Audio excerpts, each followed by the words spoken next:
Game na? Game. Sir, morning. Yeah. Morning, sir. Morning. Sir, how worried are you about developments in Libya, the Middle East, and Japan, especially its impact on the economy? We'll be having a lot of displaced workers, possibly higher unemployment, and it will have an impact on investments as well.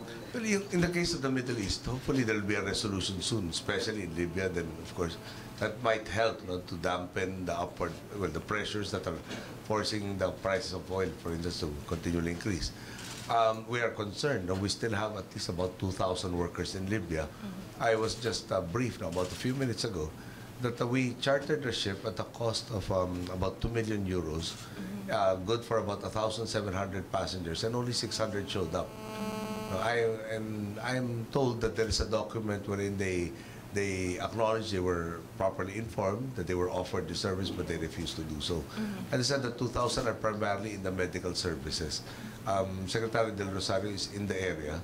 I await further information from him. But I did communicate with him, and he did inform me that we were informing all of our citizens, especially in Libya, that this was the last call. Unfortunately, at this point in time, after the bombing attacks, there are very few ships, especially those of European registry, willing to go to Libyan ports, I've been informed, because they fear that they might be seized. So we are still exerting our efforts, and we are hoping that none of our countrymen will be harmed during these current operations. Now, there is a study ongoing as to the effects of the global economy of the developments in Japan. We will have some idea of this of the findings by this week. I was informed last week by our economic team, and then we will be guided as to how we will cope with, of course, what has befallen one of the world's biggest economies, our biggest ODA source, one of our biggest trading partners, and that undoubtedly will have an impact. So the directions that we will take arising out of the study will tell us exactly what needs to be done so that we can cope with this development that has happened. Thank you, sir. Thank you. Next question. Sir, the Iglesia ni Cristo is reportedly lobbying for Ombudsman Gutierrez not to be impeached. Would you have any comment on that, sir? Well, I have not been told. I don't have personal knowledge of the same. I've been told that there are reports from various allies in the House, specifically, that there has been such a move. Can I just comment when I've had an opportunity to dialogue with them, if that is the case, rather than comment on speculations at this point? And also, sir, the votes of the congressmen are being tied to port. Is there anything that you can say on this, sir?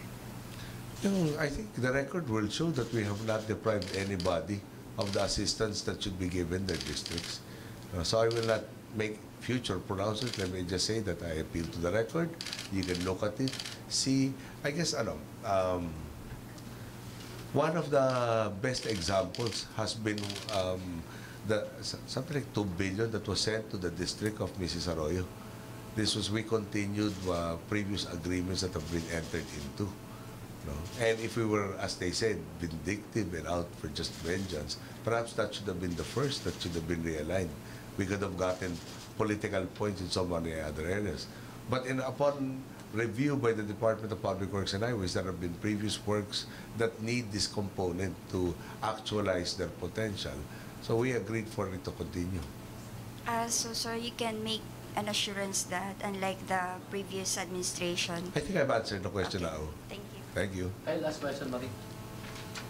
Good morning, Mr. President. There's a new Pulse Asia survey. 74% approve of your performance. Only 6 to 7% are undecided, or do not approve.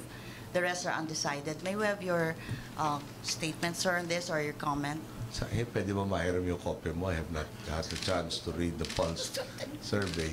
I'll be brief siguro later. But, my breakfast fare has been the nuclear problem in Japan, Libya's problems, and the rest of the Middle East. When I get text messages from the Secretary, it's already in a format na slash. Several countries in one blow.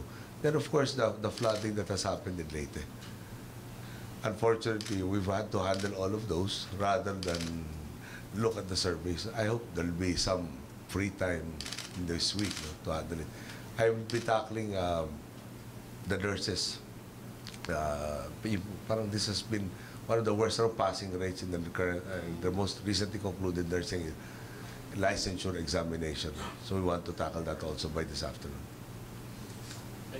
Okay? Thank you, sir. Thank you. Thank you.